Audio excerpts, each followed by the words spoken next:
The iconic US-made FGM-148 Javelin missile is widely regarded as an unmatched shield, but the armed forces of the Philippines have recently made a choice that leaves this Western titan vulnerable to market reality.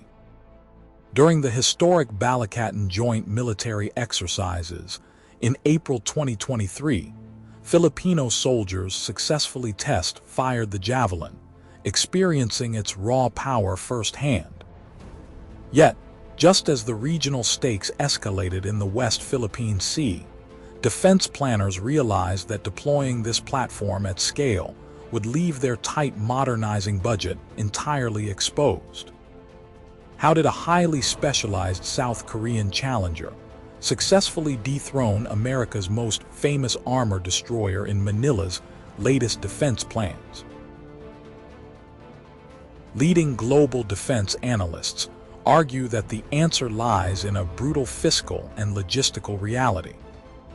Under the ambitious Horizon 3 modernization program of the Armed Forces of the Philippines, Manila has initiated a massive strategic shift toward archipelagic defense.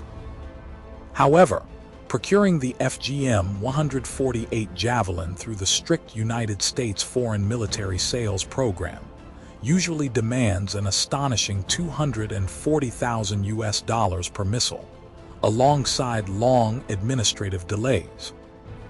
In stark contrast, under the active multi-agency light infantry weapon bids in early 2026, the South Korean AT-1K Raybolt from LIG Nex1 emerged as a highly attractive alternative. With an estimated unit cost of just $80,000, the AT-1K Raybolt offers comparable fire and forget capabilities at one-third of the price.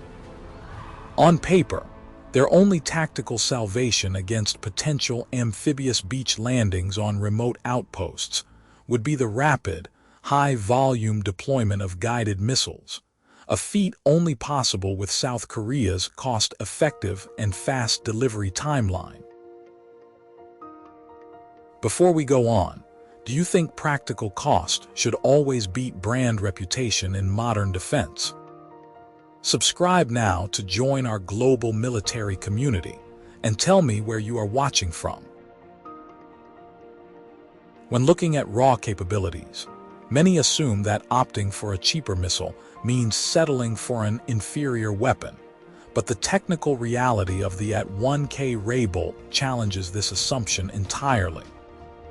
Developed by South Korea's LIG Nex1, this infantry system was built for the modern, highly mobile soldier.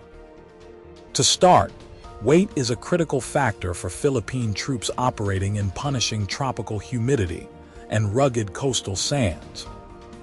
The FGM-148 Javelin has a total system weight of 22.3 kilograms, which can quickly drain the stamina of a two-man infantry crew. In contrast, the AT-1K Raybolt weighs only 20 kilograms.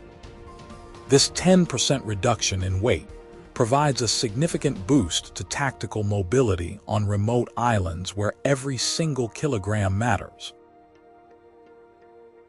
Furthermore, the AT-1K Raybolt does not compromise on lethality. It features an advanced tandem high-explosive anti-tank warhead designed to neutralize modern armor. When fired, the missile utilizes a sophisticated top attack mode. It climbs rapidly into the sky and dives directly onto the thinnest roof armor of a target, penetrating up to 900 millimeters of rolled homogeneous armor even after clearing explosive reactive armor.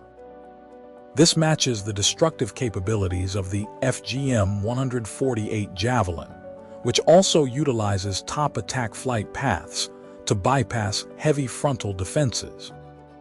Both platforms employ advanced uncooled infrared imaging seekers for true fire and forget capability.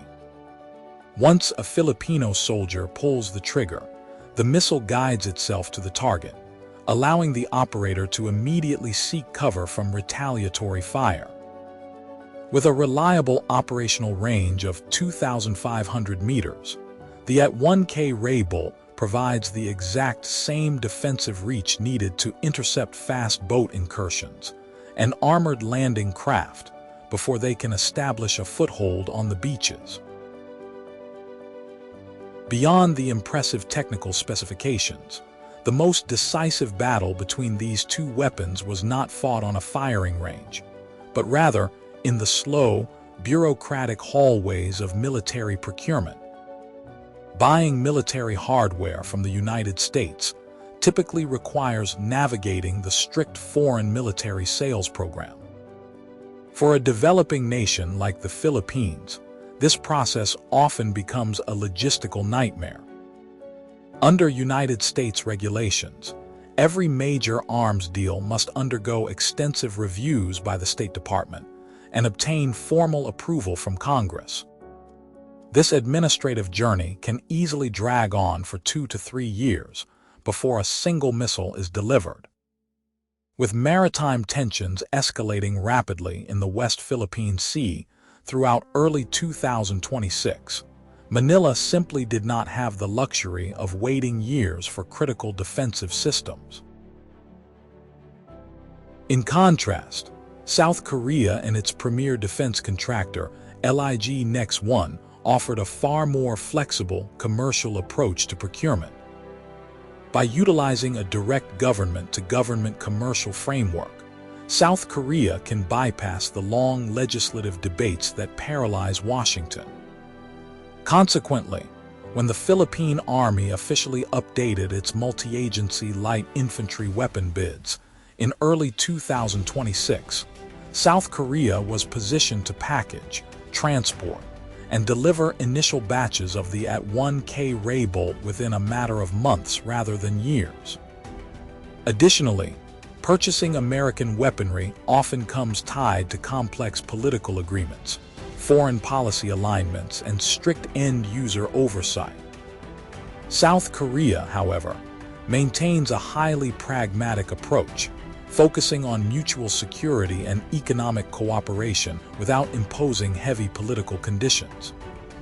For defense planners in Manila, securing the AT-1K Raybolt meant gaining immediate, sovereign control over their defensive capabilities, allowing them to rapidly deploy precision-guided missiles to remote outposts exactly when and where they were needed most. The rapid integration of the AT-1K Raybolt directly translates to a major shift in how the armed forces of the Philippines plan to enforce their territorial sovereignty. In the shallow waters and small coral outposts of the West Philippine Sea, large, heavy armor is non-existent. Instead, the primary tactical threat comes from fast-moving patrol craft and armored amphibious vehicles. Deploying a 20-kilogram, fire-and-forget missile system like the AT-1K Raybolt on remote locations such as Thidu Island provides a highly effective, low-cost anti-access and area denial capability. From well-concealed coastal bunkers, small infantry teams can now threaten hostile vessels at a range of 2,500 meters, creating a formidable defensive barrier without needing expensive naval vessels.